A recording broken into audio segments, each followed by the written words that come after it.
এখন বিএনপি হয়তো মনে করেছে আবার নতুন করে নিষেধাজ্ঞা দেবে কিনা, এ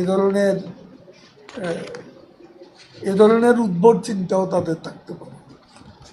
সরকার প্রধান বঙ্গবন্ধু কন্যা শেখ হাসিনা নির্বাচনের আগেই বলেছেন যে নির্বাচনের পর দুর্ভিক্ষ সৃষ্টির পায় তারা চলছে, এবং নেতাকর্মীদের তিনি এ ব্যাপারে সতর্ক করে দিন। কাজেই আপনারাও জানেন যে কথাটা সত্য নয়। শেখ হাসিনা কিন্তু বলেননি নির্বাচন হলেই সংকট কেটে যাবে। তিনি বলেছেন দুর্ভিক্ষ সৃষ্টি হতে পারে, এবং সেই চেষ্টা অনেকেই করছে।